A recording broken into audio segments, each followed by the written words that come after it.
had proven himself well in his amateur career. McNeely defeated several famous boxers and won the New England Golden Gloves. The Hurricane made his professional boxing debut at the age of 22 and won his first 6 fights by knockout in the first round. Dressing room one time. This is the Nevada State rules only. Check yourself at all times. I expect a tough, clean fight. Any questions from McNeely's corner? Any questions from Mr. Tyson's corner? Let's get it on!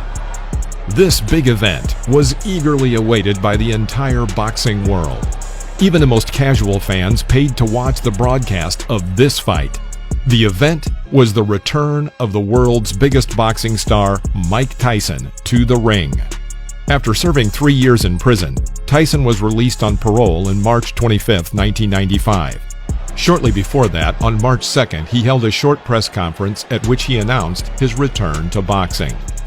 After much debate about who would be Tyson's first opponent upon his return, including talk of a possible super fight with George Foreman, it was announced that Tyson would fight the little-known Peter McNeely in August.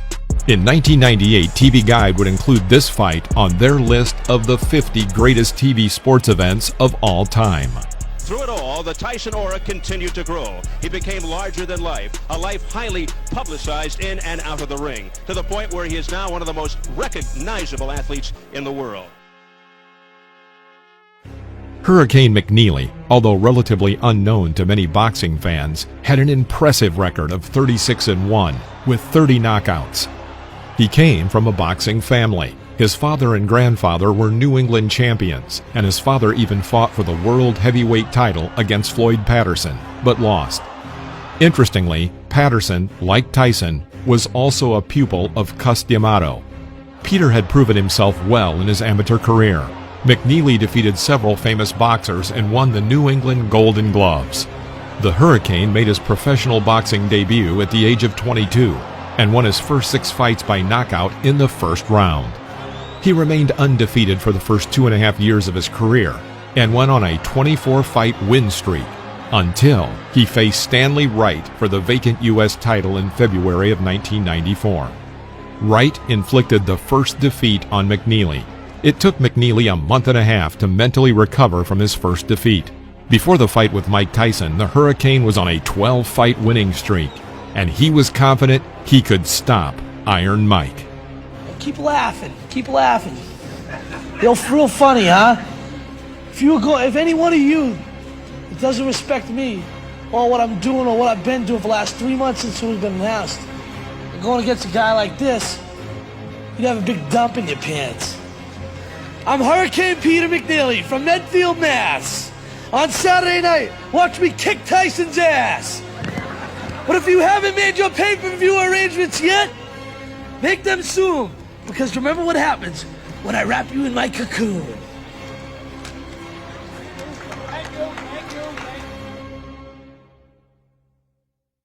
Tyson, who at the age of 20 became the youngest boxer in history to win a heavyweight championship, was sentenced to 6 years in prison in February 1992 for rape.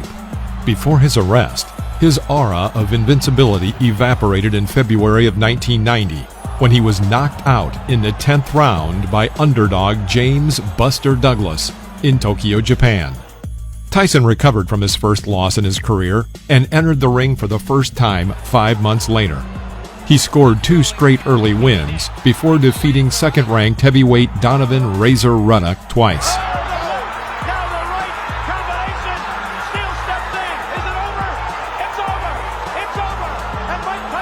Soon, his team negotiated a major fight with undisputed heavyweight champion Evander Holyfield.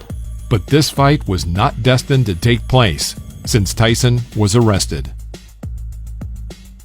At the peak of his career, Tyson was an unparalleled phenomenon in the ring, with an extraordinary combination of speed, timing, footwork, and power. An important factor, of course, was Iron Mike's threatening personality and his ability to cripple opponents with fear before the fight even began. After the epic loss to James "Buster" Douglas, Tyson's skills began to wane due to the lack of proper preparation, concentration, and dedication. Unfortunately, Iron Mike's boxing ability had only deteriorated further during his 3-year stint behind bars. Therefore, Don King picked the right opponent for Tyson in the person of Peter McNeely, so that Mike could achieve a confident return to the ring and remember what the taste of victory was. All you people out there been abusing me, disrespecting me, ain't nothing new. Ain't nothing new. I'm used to it. Keep it up. I love it. I love it. That is in fact true, Jim. In fact, Tom McNeely fought Floyd Patterson back in 1961 and lost that fight. Now Peter, his son, fights. Peter, we have you for just a moment before you go out into the ring. Your thoughts before you get in with Mike Tyson. My grandfathers, my grandmothers, my father, my mother, Curly, my three brothers, last but not least, Snubby. Mr. McNeely, what was it that you have told your son? And last but not least, Midfield. The duel, called He's Back, took place on August 18, 1995. In addition to the packed MGM Grand in Las Vegas, 1.5 million pay-per-view tickets were also bought.